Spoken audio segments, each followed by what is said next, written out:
to this explainer. Okay, think about the last time you walked down the main hallway of your office or maybe a company you were visiting. Chances are you passed by some beautifully designed, brightly colored posters. You know the ones I'm talking about. Quality is our mission. Together we can.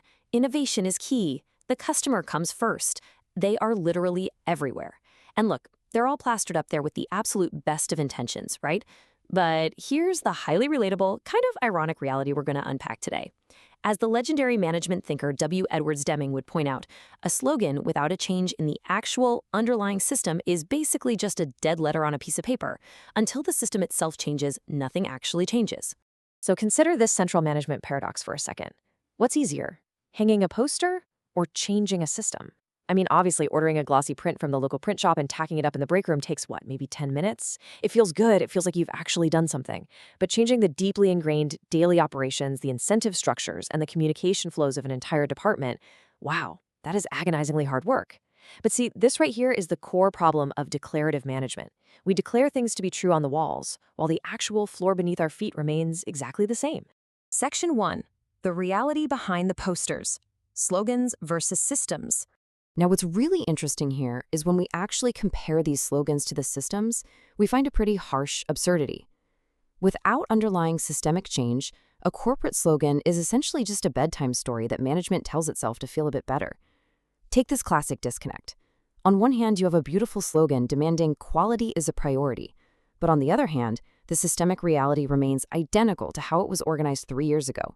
If the actual step-by-step process hasn't changed at all, how can the output miraculously improve in quality just because a piece of paper on the wall told it to? It's literally impossible. You're demanding a higher tier of quality while shackling your team to an outdated organizational structure that makes achieving that quality mathematically and physically impossible. Or, take another classic. The poster shouts, innovation, right? We want disruptors, we want new ideas. But let's look at the systemic reality. Employees are under immense pressure to do way more with way fewer resources. And anyone who stops to actually think outside the box or maybe tries an experiment that fails, they're immediately punished or reprimanded for wasting time. The narrative rhythm here is honestly a tragedy. You're demanding innovation, but your system actively penalizes the very people who try to think differently. Ultimately, the system always overrides the slogan. Always. And here's one final paradox to really agitate the pain point of modern management. The culture demands togetherness or teamwork. We're one big family. But the organizational system meticulously ranks, grades, and evaluates employees on a purely individual basis. Maybe they're even using a forced curve, where one employee's success literally relies on another's failure. So the absolute crucial point is this. Slogans desperately need an underlying structure to make them valid. Think about it. If the system forces me to compete with the person sitting next to me for my yearly bonus, a poster about togetherness isn't just useless, it's actually kind of insulting. A slogan without systemic change is, quite frankly, a lie. Section 2. Deming's philosophy. The need for concrete action. To fix this whole mess, we turn to W. Edwards Deming. He was one of the most influential management thinkers of the 20th century, and he had absolutely zero tolerance for declarative management. He stated it so clearly: there is no talk without action, there is no action without systemic change. Now, this isn't a pessimistic view. Actually, it's a fiercely clear one. Systemic change is the actual job of a manager. Your job isn't to be an interior decorator hanging up inspirational art. Your job is to roll up your sleeves and redesign the machinery of the organization so that the people inside it can actually succeed. And let's be real, that is hard work. Section 3. 3 concrete system changes. Building the structure. Okay, let's dive into this. Deming demanded that empty words be replaced with specific structural shifts to make those aspirational goals genuinely achievable. Slogans must be replaced by systemic reality.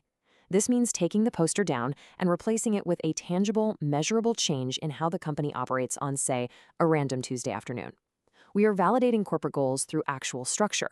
So let's look at exactly what Deming suggested replacing those earlier slogans with to build that bridge. Instead of all that corporate jargon, consider these 3 concrete structural shifts. Number 1, instead of a quality poster, you actually reduce the sheer volume of the workload so that employees have the time and focus required to achieve that quality. You change the capacity. Number 2, Instead of an innovation poster, you systematically dedicate 2 paid hours a week strictly for employees to step back and think about process improvement. You physically give them the time and space to innovate. And number 3, instead of a togetherness poster, you create a rigorous process that takes inevitable mistakes and uses them purely as data for organizational learning rather than as an excuse to hunt down a scapegoat and punish them. Do you see the difference here? These aren't just wishes. These are real, concrete structural changes. Section 4, From Slogan to Action, the System Audit. All right, let's apply this directly to your own organization and bridge that gap between theory and daily management. Grab a notebook later today and walk through these 4 steps. Step 1, pick just one slogan or overarching goal that your organization claims to live by. Got it? Okay. Step 2, brutally and honestly ask yourself, what is our system actually doing right now? Step 3, what would a system actually need to look like to make that goal naturally possible for our employees? And finally, step 4, what is the very first concrete structural change you need to make to get there? This audit right here, it forces you out of declarative management and into active, systemic leadership. I want to leave you with this provocative final thought today. Are your company's walls holding up inspiring slogans, or are they hiding a broken system? The next time you walk down that main hallway, I want you to look at those posters completely differently. Don't let them be a bedtime story that puts your critical thinking to sleep. Let them be a challenge. Let them be a glaring reminder of the systemic changes you still need to build. Thank you so much for joining me in this explainer today. I really hope it leaves you eager to evaluate your own management methods and, start doing the real work behind those slogans.